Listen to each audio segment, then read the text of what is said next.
Hello, you're watching the Daily Report for this Tuesday, November 30th. I'm Min Sanhi. Global markets remain on edge as news of Omicron continue to make headlines. We have more on this reality later on the program after a look at the global pandemic portrait. I've Kwon Soa standing by, so let's begin here on the local front. Sunny, we are ending the month of November with a drop in COVID-19 infections compared to the day before. However, still over 3,000 were posted. Let's take a look at the figure here. 3,032 infections were tallied as of 12 a.m. and that marks the highest ever figure for a Tuesday. It's also more than 3,000 domestic transmissions and close to 30 imported cases. Now on to our graph. We see there's been a drop by around 300 cases from the day before, but if we compare the figure to last Tuesday, it is quite an on-week surge when we had a little under 2,700 cases. And let's take a closer look at the regional infections. Over 1,180 cases in the capital Seoul, under 1,000 in Gyeonggi-do province, and a triple digit in Incheon as well. And Ulsan has dropped to a single digit figure of new infections. With that, Korea has so far accumulated 447,230 COVID-19 infections, and 44 people have lost their lives in the past day, raising the total death toll to 3,624. Now, moving on to the number of patients that are in serious or critical condition, that has hit an all-time high again here at 661. With that, for the past 6 days, infections have been at above 600, or rather patients that have been in such a condition. Let's move over to the vaccination figures. We've got almost 83% of the nation's population who got at least one COVID-19 shot, with 42.5 million, and 41 million that are fully vaccinated, close to 80%. And also we're seeing a higher number of booster shots being administered on a daily basis, with over 177,000 people having gotten a booster shot yesterday on a Monday, raising the total to more than 3 million. And let's also take a look at the global figures. There's been quite a jump in cases in the past day to over 608,000 new cases, and also a rise in fatalities, more than 7,300. There's been a similar rise in daily cases in the UK and Germany in the past day, both having posted more than 42,000 cases in a day. And here we've got South Africa, which is the country where the Omicron variant has been first reported, and now this country is seeing more than 2,000 daily cases, and that's also quite a rise from the weeks before. And those are the general updates that I have for now, but I'll see you back in a bit. Sunny? All right, so thank you for now. Right, as I mentioned earlier, Omicron continues to make international headlines. And for more on this reality, I have Kim Yeon-seung here in the studio. Yeon-seung, welcome back. Good to see you again, Sunny. Right, so I hear more countries have reported cases of Omicron. Exactly. Spain's capital city, Madrid, actually confirmed its first case. The person infected with the mutant strain was a man in his 50s who had recently traveled to South Africa and had a layover in Amsterdam. Portuguese authorities also confirmed an Omicron cluster linked to a professional soccer club in the country. 13 players and staff were found to be infected by the new variant. One of the players had traveled to South Africa recently as well, so it's possible he had unknowingly brought in and transmitted the virus to his teammates.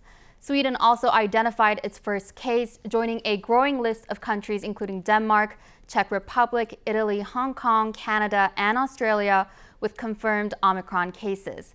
There's a suspected community infection in Scotland as well, where none of the patients have a recent travel history overseas. So officials there are now left to figure out how wide the virus may have already spread among the local population. Right. And Yeon-seung, against that backdrop, has there been any more information about this new variant? Well, officials and experts are detecting a very high transmissibility with this Omicron variant. But since there's still so much unknown about this new variant, there's no need to panic. First, take a listen to what the top officials around the world had to say. This variant is a cause for concern, not a cause for panic.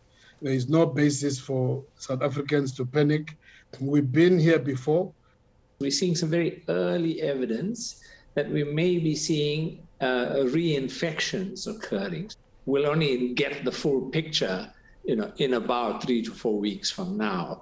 But at this point, we aren't seeing any red flags that we need to be particularly concerned about.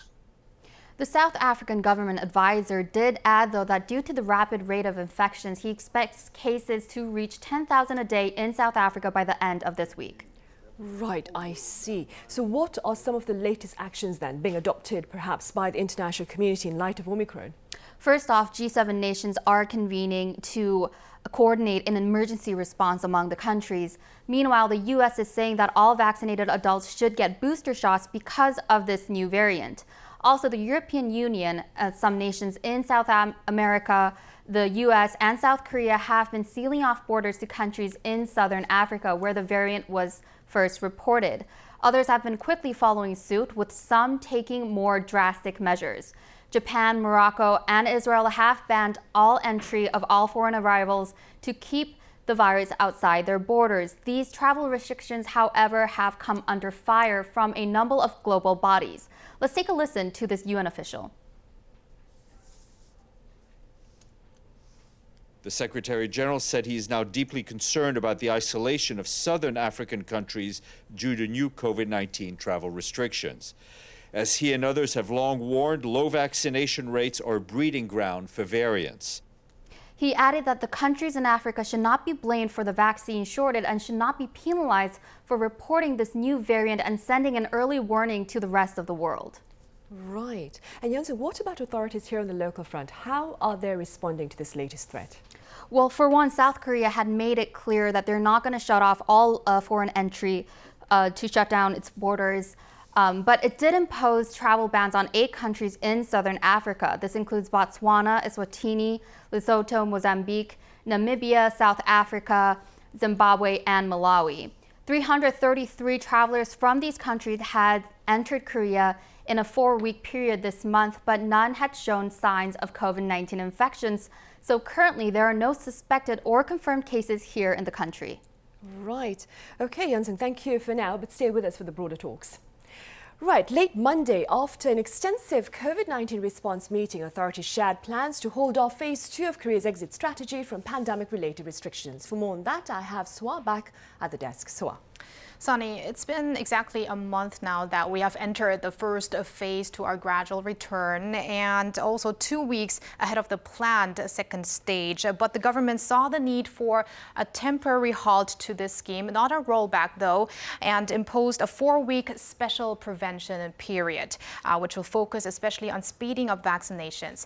Here's more by South Korean President Moon Jae-in, who presided over a COVID-19 emergency response meeting himself. Let's take a listen. 어렵게 시작한 단계적 일상 회복을 되돌려 과거로 후퇴할 수는 없는 일입니다. 특별 방역 대책의 핵심은 역시 백신 접종입니다.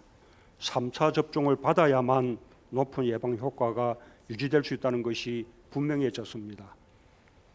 그렇다면 이제는 3차 접종이 추가 접종이 아니라 기본 접종이며 3차 접종까지 마쳐야만 접종이 완료되는 것으로 인식을 전환할 필요가 있습니다. In order to speed up vaccinations and enhance protection, the government decided to expand booster shots to regular citizens aged 18 to 49 who've been completely vaccinated for at least 5 months. Earlier, Korea had recommended additional shots 6 months after full vaccination. And in regards to the 5-month span, officials cited countries like Israel and Sweden that have also shortened the interval to 5 months, and Belgium and Hungary to even 4 months. The government will also continue to encourage student vaccinations, with officials noting a steady increase in COVID-19 cases, especially among teenagers aged 13 to 15 in the past weeks, whereas infection rates have been stable among older students whose vaccination rates are higher. And to give you an example, Sunny, of the rise in student infections in the capital region alone, in almost 1,100 students were infected in the span of a week. So that's a week after the 22nd, so when full-fledged in-person classes have again started. And the temporary halt to the further easing of restrictions, however, does not affect schools. They can all open for in-person classes. However, there are some schools that are actually taking more safety measures. That's why currently in the capital region, 87% of schools are fully opened. Right, I see. Also, as part of efforts to address the medical burden in light of surging caseloads, I understand authorities are planning to make at-home treatment the norm. Tell us more. Exactly. So starting in December, the government's COVID-19 response system will be centered on home treatment. So basically, a higher proportion of people that had to wait at home to be assigned hospital beds will stay at home for recovery, if their symptoms are not too serious, that is. Here are more details from Health Minister Kwon Duk-cheol during a joint briefing late Monday. Patients will undergo a checkup at a medical centre and receive a home care kit, including thermometers and oxygen saturation gauges. We will also consider providing more financial aid, considering the heavier burden of medical costs compared to those of residential treatment centres. We will take measures to make antibody treatment available at temporary outpatient centres. Furthermore, the government pledged to secure an additional 2,000 hospital beds in the metropolitan area to prepare for a surge in patients who require hospitalization. The occupancy rate of ICU beds in the Greater Seoul area stands at an alarming 91%, a rise from 87.8% just a day ago, meaning just 31 beds are available. At 5 of Seoul's large Tier 1 general hospitals, the situation has significantly worsened in the span of a day, as only 6 ICU beds are vacant, a decline from 14 a day ago. The situation does not look much better in nearby Gyeonggi-do province and Incheon, while nationwide close to 80% are in operation. And that alarming 91% that I just mentioned is in regards to the capital, Seoul. Right, I see. And so now, what is the latest official assessment with regard to our risk factors? Well, Sunny, a rise in senior patients aged 60 and above, also the rise in people that are in critically ill condition, and unvaccinated teenagers, especially with more social activities happening since the full reopening of schools, are being mentioned by government officials. And KDCA Commissioner Jung Eun-kyung also stressed that there has been a shift in the trend in recent weeks. Let's take a listen. The proportion of cluster infections is on the decline, while small-scale infections through personal contact are steadily increasing.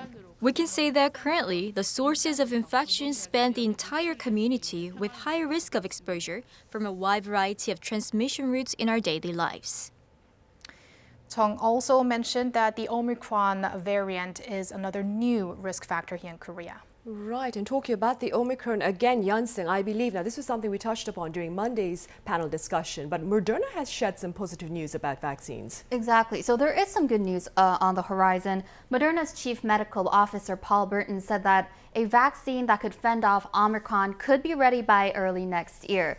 There's still no telling as of yet if our current vaccines can offer enough protection against this new variant. But even if they can't, the beauty with this mRNA vaccine is that they're very easy to reformulate and resequence so that they can fight off viruses with new mutations. So on the back of this mRNA platform, scientists can now move more quickly than ever before to counter this new and evolving health threats. Now, although the Omicron variant has not emerged here in Korea, we cannot rule out that it can happen here in the near future, which has raised questions on the nation's vaccine supply for next year and whether the secured doses will be enough to handle this new variant. So here's a senior health ministry official on this latest. The terms of the contract for vaccines scheduled to be delivered to us next year include clauses for the provision of modified vaccines in case they're needed in response to a major variant. Therefore, if the Omicron variant is serious enough to make vaccine tweaks necessary, we will negotiate for the supply of modified vaccines when they become available. Right, well, that is reassuring to know, of course. So let's end with remarks, the latest remarks, that is, from Pfizer regarding a potential treatment option against Omicron. Right, we may not have to wait as long as we have to wait for modified vaccines when it comes to treatment, because Pfizer CEO Albert Bourla said on Monday that there are high expectations for the company's COVID-19 oral treatment pill Paxlovid to work against the Omicron variant. And he says that the good news is this pill was designed with that in mind, that we could have these extra mutations happening in the near future. And Pfizer has submitted application to the FDA earlier this month. So let's wait for that emergency use authorization. Right, let's wait for that indeed. All right, so thank you very much for the coverage. And Yunsen, thank you for your input.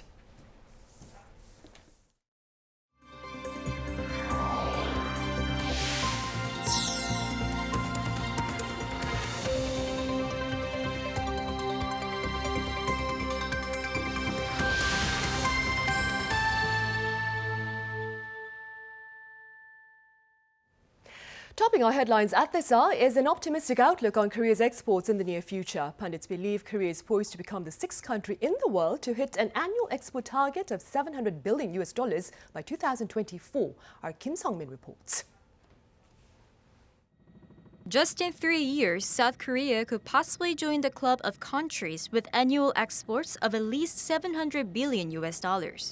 While South Korea's exports tumbled for the past 2 years due to the pandemic, it quickly bounced back this year and looks like reaching an all-time high of $645 billion. Should the pace of growth seen over the past 5 years continue, Korea's annual exports are expected to reach $700 billion by 2024. This will make South Korea the 6th country to reach the milestone, following China, the US, Germany, the Netherlands, and Japan. That forecast by the Federation of Korean Industries lies on the hopes that the country's robust exports in rechargeable batteries, biohealth, OLED displays, and electric vehicles will continue. However, experts warn that global uncertainties remain over how the pandemic situation could unfold next year. We have to see how Omicron develops. It is known to be more infectious, but we don't know how critical it is. That raises uncertainties depending on whether countries will impose lockdowns again. The report also shows how those exports don't necessarily mean more jobs. Since 2016, export growth has been contributing less to job creation due to the worldwide division of labor. Many of Korea's exports items are high-value products like semiconductors, meaning that less manpower is needed. Experts say that because of this, it's important for South Korea to come up with long-term plans to spur job creation in other sectors. Kim Sung-min, Arirang News. Meanwhile, on a sobering note, indices for the month of October show a plunge in Korea's industrial production. Our Min Soo-kyun has more on these findings and their implications. South Korea's overall industrial production in October saw its sharpest on-month fall in a year and a half. According to Statistics Korea on Tuesday, industrial output dropped almost 2% from the previous month after a 1.1% gain in September.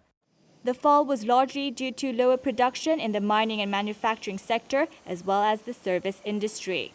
Output in the mining and manufacturing sector was down 3% last month as production of cars and primary metals fell by more than 5%. The service industry also edged down 0.3% over the same period as several service sectors such as finance and insurance dropped. Meanwhile, retail sales, a barometer of consumer demand, climbed 0.2% from the previous month, led by sales of clothing and home appliances. But facility investment dipped 5.4% on month, following lower investment in machinery and transportation equipment. The statistic agency acknowledged that the country's economic recovery has weakened. The recent economic recovery or improvement trend has slowed down, but it should be taken into account that the slump was largely due to fewer working days from the alternative holidays in October as well as the high base effect from last month. Given this, the agency said it was too early to fully assess the economic situation based on last month's numbers. Finance Minister Hong Nam-gi said he expects to see better data in November as private spending continues to improve. He also vowed to make all-out efforts to restore economic growth by focusing on reviving domestic demand and investment for the rest of this year. Min Suk-hyun, Arirang News. On the international arena, Washington has reiterated calls for Pyongyang to abide by UN Security Council resolutions and to engage in dialogue aimed at ridding the Korean peninsula of nuclear concerns. According to U.S. State Department Deputy Spokesperson Jelena Porter during a briefing on Monday, the international community, quote, needs to send a strong and unified message to North Korea against its acts of provocation. Monday's remarks come in the wake of reports by international entities that Pyongyang is engaging in ship-to-ship transfers at sea to secure oil and other essential supplies. Korea and Tajikistan are exploring ways to promote bilateral ties as the two countries look to commemorate their 30th anniversary of diplomatic ties next year. Seoul's Foreign Minister Chung Eui-yong met with Tajik President Emomali Rahmon on Monday in Tajikistan and relayed hopes for collaboration in the fields of economy, health and international affairs. Describing Korea as a trustworthy nation, President Rahmon voiced interest in such future collaboration and also included the areas of energy and tourism. Meanwhile, Foreign Minister Chung is in Tajikistan for the 14th Korea Central Asia Cooperation Forum. And on the local political front, we are counting down roughly 100 days to the presidential election slated for March 9th. And in this next report, our Kim Do-yeon shares some of the key policy pledges of the candidates. South Korea's top office will have a new person at the helm next May, and with the elections coming even closer, voters are getting a better idea of their options. The ruling Democratic Party's presidential candidate Lee Jae-myung has put fair economic growth at the forefront of his campaign, especially through investment in digital industries. Turning digital could mean losing some conventional jobs, but we can't delay the transition because of that. We have to dominate the market and expand opportunities. It's important no one is left behind in the transition by strengthening everyone's digital capacity. He added that under his administration, the country would invest more than $100 trillion in digital industries during his term, creating 2 million new jobs, with all this being made through infrastructure for IoTs and 6G networks. The major opposition People Power Party's candidate Yoon Suk-yeol put real estate market reforms as his #1 pledge, tackling a key issue of this election due to the all-time high housing prices. With many issues in real estate, we need to establish a system with fair competition instead of government interference. Young adults are vulnerable, right? We are preparing ways for young adults to easily buy a house through various financial methods. Over the next 5 years, 2.5 million houses will be supplied nationwide, of which 300,000 will be offered at cost price, designed so that young adults without a home can purchase it at the original price and make up to 70% profit after 5 years. Candidates in minor oppositions are also pushing their ambitious promises. Justice Party's Shim Sang-jung has put a 4-day workweek as her main goal. According to her blueprint, the system will be implemented by 2025 with a new labor law after stages of transition.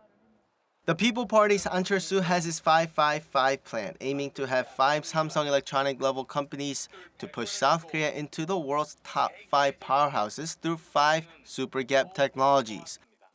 Former Finance Minister Kim Dong-yeon will seek reformation in the government's employment system, cutting employees by 20% and scrapping the government pension and the country's top civil service entry exam. Kim Do-yeon, Arirang News. Over in Egypt, the country is playing host to the continent's largest showcase of defense capabilities, and Korean firms are also there to share their advances in the field. Our Peon-ji reports. 40 countries and 350 companies around the world took part in this year's Egypt Defense Expo, the largest defense exhibition in Africa. The event, which kicked off in Cairo on Monday local time, is being held for the second time and follows 2018's inaugural event. More than a dozen South Korean companies are taking part, with Hanwha Defense showcasing its K9 Thunder, a 155mm howitzer with a maximum firing range of 40 kilometers. The company is currently in negotiations with the Egyptian military to export the armament, along with K-10 ammunition resupply vehicles. If successful, this will be the first time that the howitzer, which has already been sold to Turkey, Norway, and Finland, would be exported to countries in the Middle East and Africa region, raising hopes of more defense exports to the area. Currently, the K9 Thunder is being used in 7 different countries, including Korea, where it was domestically designed and developed. We are aiming to export this to more countries around the world. Another South Korean firm, Hyundai Rotem, also showcases K2 Black Panther tank. Because tanks are significantly more expensive than howitzers, negotiations for exporting the tanks have not yet started. But the company has already won the contract to build subway trains for Egypt, so it is hopeful of being able to export tanks to the country as well. Egypt is showing a lot of interest in our tanks. It won't be easy to export them right now, but we plan on doing this in the long term. The 4-day event will run until December 2nd. 배은지, 아리랑 뉴스.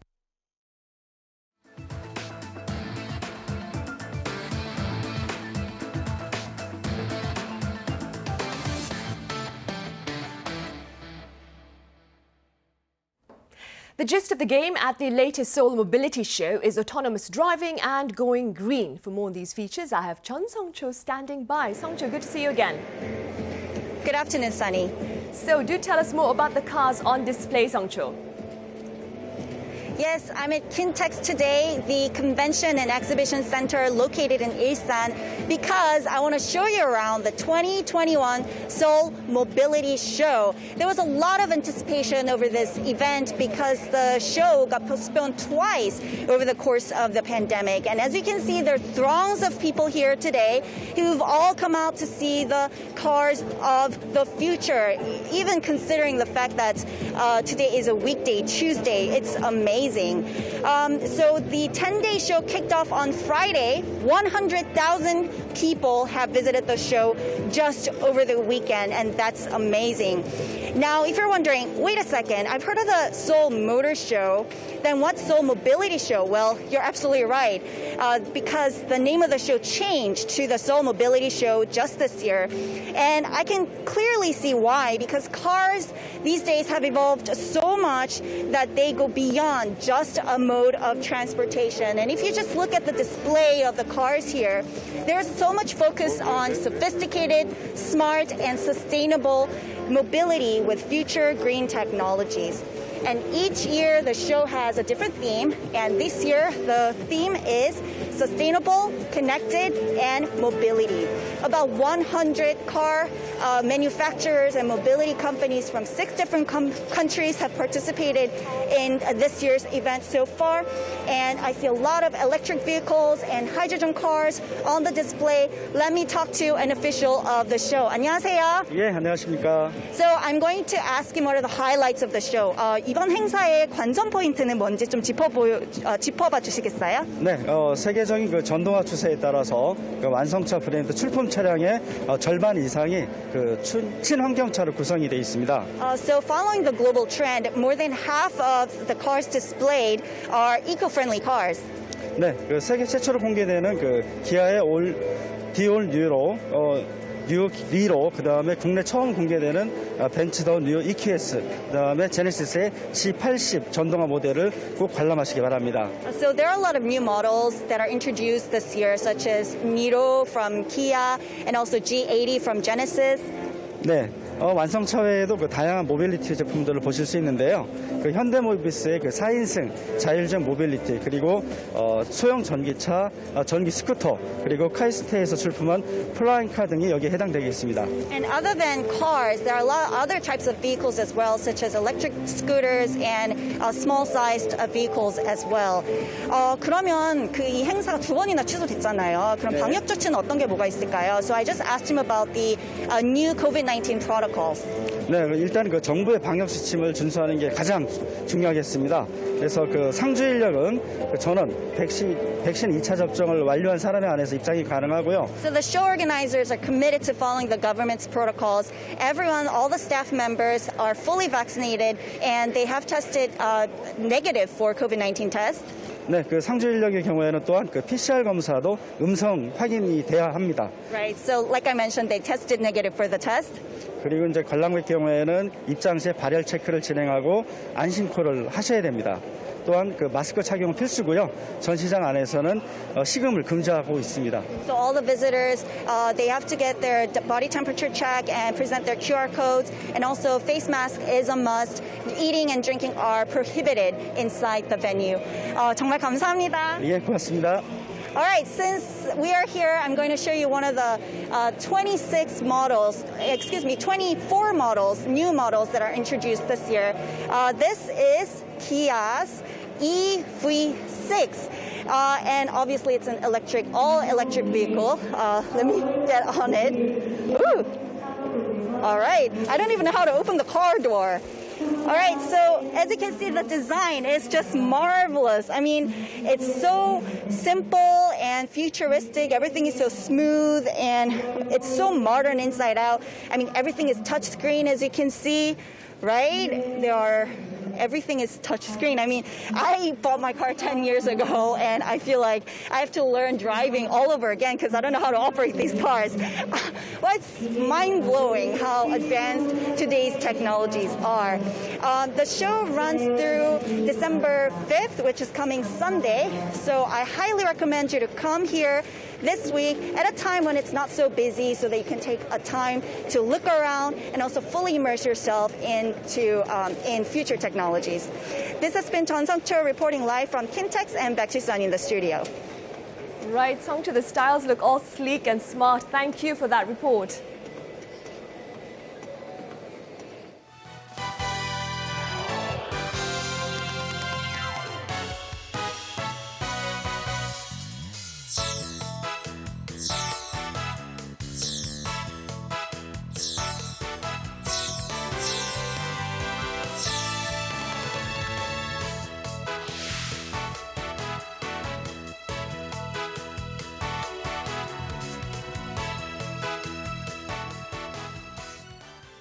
News of Omicron have rattled global markets, and while most have regained some ground, there is still much uncertainty as the world awaits concrete data about the threat posed by this new variant. For more, I have Professor Song Soo-young from Chungang University. It's a pleasure to have you back, Professor Song. Yeah, thank you for inviting me. I also have Professor Che Sang-mi from Ewha Women's University. Welcome back, Professor Che. Thank you for having me. I'll start with you, Professor Song. The central bank has forecast a 4% economic expansion for Korea for this year. How does the emergence of Omicron look to affect the local economy? Yeah, so far as I'm concerned, that this outlook made by the Central Bank of Korea is made before the outbreak of Omicron has been known to us. So at least because we have just a very short, just 1 month for the end of the this year. So actually the 4% growth rate will be accomplished, most likely to be. But clearly it could have some negative impact on the international trade and therefore the export and import. Of course, we might have some positive effect on some commodity price, such as oil price will be dropped. But however, the disruption of international trade could be extended further. For the domestic economy, actually the government they decided to maintain the current situation and not to the lockdown of the economy is beyond the option. So all I can say is just wait and see. But I just hope the further disruption not to be extended, not to that too severe to disrupt the economy. Right, and I'm sure that hope is being shared by the international community. Professor Che, as I mentioned earlier, US and European stock markets lost ground Friday following news of Omicron. Now, they've regained ground since then, but what are your prospects for the international stock market in the near future amid the presence of Omicron? The price action, like a sharp drop down the last week, is like the make sense situation for a circumstance that we don't know about the Omicron virus. It's how it's going to evolve, and then also it gives a lot of uncertainty on the stock market as well as the financial market, global financial market. If you look at the December itself, generally, it's like a very good month for the equity. U.S. equity, especially because the corporates actually buybacks is accelerating to end of the year. So that there are lots of reasons. That's a reason that we think it's going to be bullish market in the December. However, I'm sure that the virus itself add a certain layer of uncertainty itself. So I think maybe that the U.S. dollar going to be higher position, as well as we'll see the lot of uncertainty and volatility in interest market. Right. So, yeah. And meanwhile, on the local stock market, Professor Song, what are your prospects for our bourse in the future amid Omicron?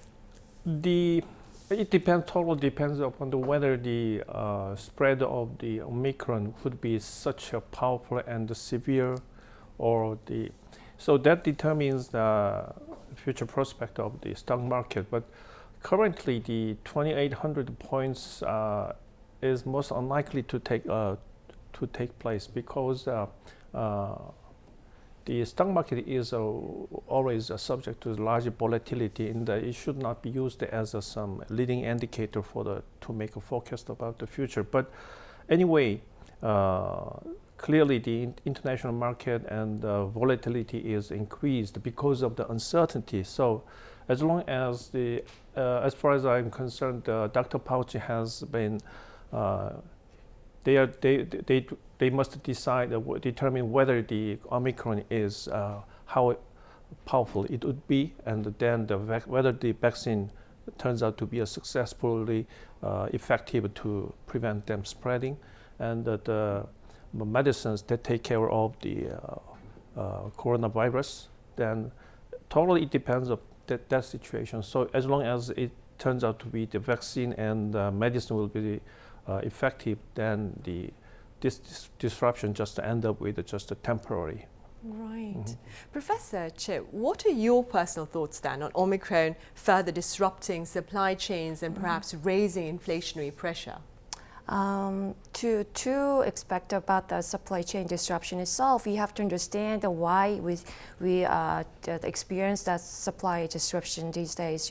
I can say there are three reasons. The first, there are lack of international shipping due to we have a little number of vessels there, and the plus lack of labor in the labor market because people avoid to work in person work in the person in the workplace. They don't want to have a job because of the contamination itself. And then third, there are certain bounce back of demand itself. So if you look at the three reasons, recently in a short-term perspective, the supply disruption can be severe because no labor in the labor market, and then the increasing demands cannot be decreased in short time. So still we lack of the limited international shipping. So based on these facts, we can expect that the inflation gotta be severe in a short-term perspective. However, if you look at the long term, then demands can be decreased due to people don't have expendable income because they don't have a job.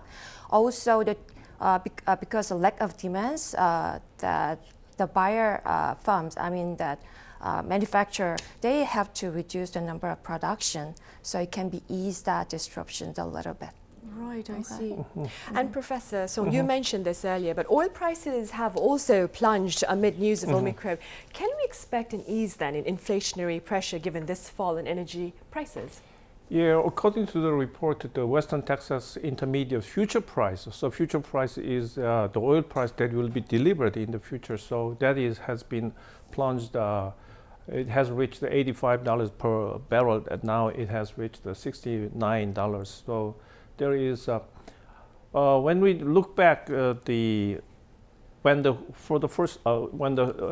coronavirus has break out, then it has plunged very sharply. Therefore, currently the inflation pressure because of the oil price could be eased and the burden is relieved. And then already OPEC plus member countries, they have decided to control and adjust the oil supply.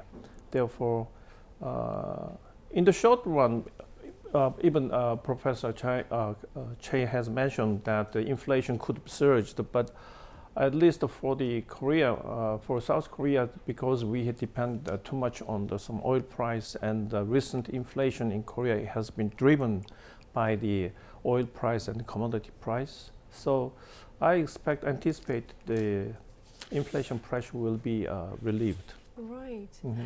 And what then, perhaps, Professor Song, Mm-hmm. could likely, what would be the variables that Mm-hmm. could work or serve to push up oil prices back up?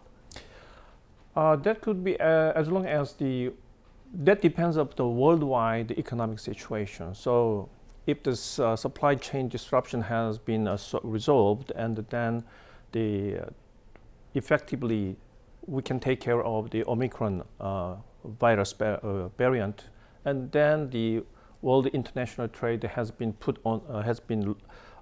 back on the track to recovery, and then we may have some inflation. It may continue, but it will be stabilized over the 2% or something, because that is the goal by the U.S. and some other countries. So, so far, the prospect is not that bad.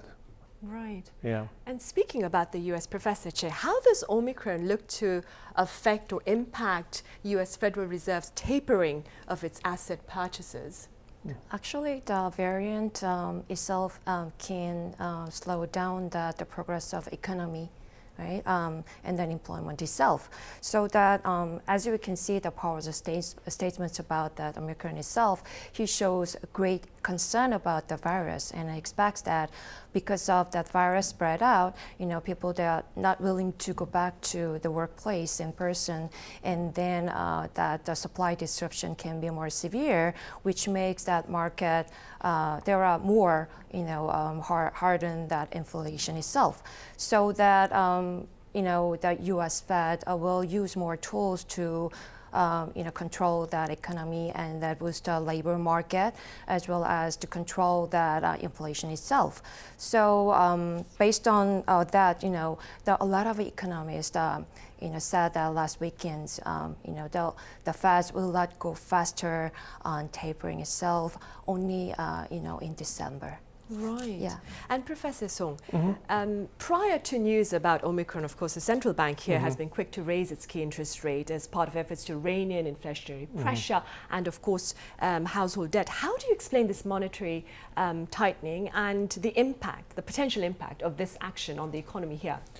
Yeah, coupled with the outbreak of the Omicron variant, that would be at least must be some negative story. And I'm concerned about whether, coupled with the spread of the Omicron virus, that could have some very negative impact on the consumption and demand. Therefore, the economy might be become very slow to the recovery. So, I would like to advise the Bank of Korea that not to raise the interest rate for the next meeting in January and February. They have to wait until how is the phase of Omicron has been realized in the future. So that would be a much better option. To take a wait-and-see approach. Right, yeah. And staying with the BOK, Professor Che, what do you believe are the chances then of a further hike in the benchmark interest rate amid the presence of Omicron? Actually, that Omicron variants is going severe, then we'll experience decreasing demands and, severe unemployment rate as well. So we cannot expect that the progress of economy the Korean economy next year, so that the Bank of Korea will see the balance between how we can control the inflation as well as bounce back that demand itself. The BOK will look at the fast decision, of course, right? So if they decide that not to go faster to increasing their interest rate, then Korean government as well, Bank of Korea will adjust the speed of controlling that inflation so that they not to increase the interest rate quickly. Right. And Professor Song, recently Samsung Electronics spoke about building a $17 billion foundry in Taylor, Texas. What are your prospects on the global semiconductor foundry market? Yeah, because the demand for the semiconductor is increased, and because of the IoT and artificial intelligence, and also several aspects of a systemic semiconductor is clearly the demand is increased. But however, in light of the foundry, the political tension between China and Taiwan is really turns out to be a threat against, because TSMC, Taiwan Semiconductor Manufacturing Corporation, has supplied almost 50% of the semiconductor. So that turns out could be a really threat. That's why the Intel has decided to build up foundry within US or other places. So far as I'm concerned, Samsung's choice in Taylor City in the building of foundry, that is clearly, it helps the US economic profit. And also to that regard, currently the semiconductor demand will be expected to increase, but still the Samsung's strategy is to focus, they just try to shift their focus on some foundry to fabless. Fabless is about the design of the semiconductor. Foundry is just printing out manufacturing. So value added is much more bigger in the fabless. So I think the Samsung's strategy, and recently I have heard the vice chairman of Samsung Electronics, Lee Jae-young's remark about the crisis. You're talking about the harsh market reality, right? Actually, because of the Intel and just the foundry itself is not enough to keep the competitiveness within the semiconductor industry, even though Samsung and TSMC is the only two firms which can produce a 7 nanometer semiconductor, and they tried to improve 3 nanometer semiconductor line, which could be make it semiconductor very small, and even it could have a much more versatile usage over all the products. But what I'm concerned is fabless is much more important. So of course, now we realize that the supply chain disruption could have a same negative impact on the economy. So that's why Vice Chairman Lee has mentioned that a harsh market situation and the competition will be intensified. So that is what I understand his remarks. Right.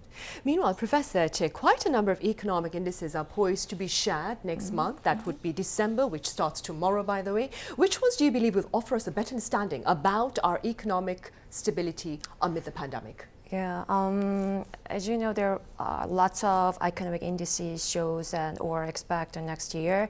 But if we refer that U.S. government's position, they value a lot about employment rates, right? So because in December, if they see that no changeable employment rate, which means that the Omicron virus is not that negative impact on our market, so they still see the progress of economy next year. So we have to look at that employment rate indices. And if you look at the Korean forecasting and indices, we see the very rosy things for next year compared to last 2 years, because we experienced very severe pandemic and recession.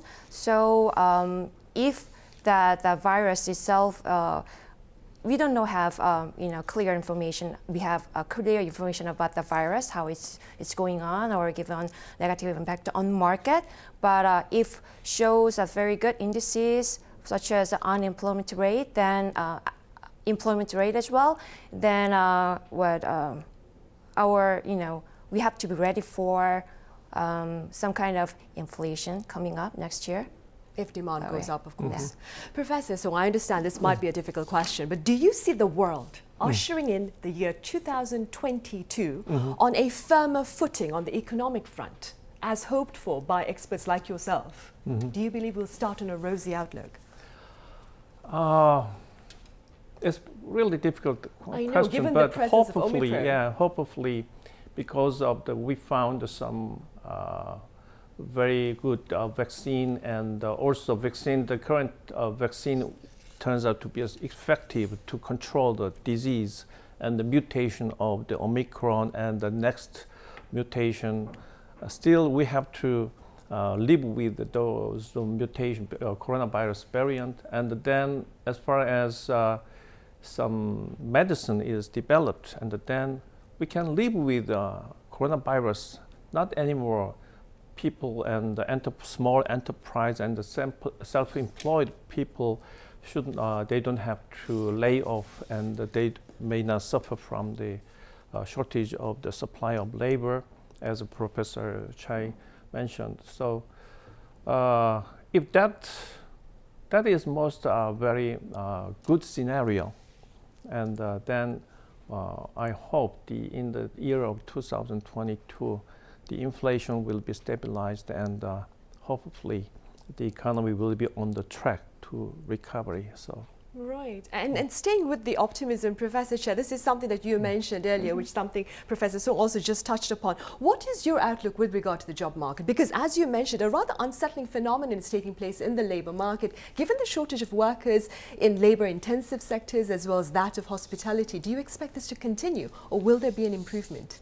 I mean, in Korean market? In the Korean market for next year? Next year, Korean market compared to U.S. market, we don't have enough job. I think still the younger generation, they are experience lack of the job they're going to have. But if you look at the production and manufacturing sector, they are still looking for that preferred employee. So there is some kind of mismatching is going on. But if the global economy is going to be good condition, then also we expect that the job market is going to be improved as well, especially in the service sector and tour sector as well. Yeah. All right, so we can keep our fingers crossed then. Yeah, of course. All right, Professor Che, thank you very much for your thoughts. And Professor Song, thank you very much for your insights today. Thank you. Right, well, that brings us to the end of this edition of the Daily Report. We'll be back with more coverage tomorrow. That is Wednesday. See you then.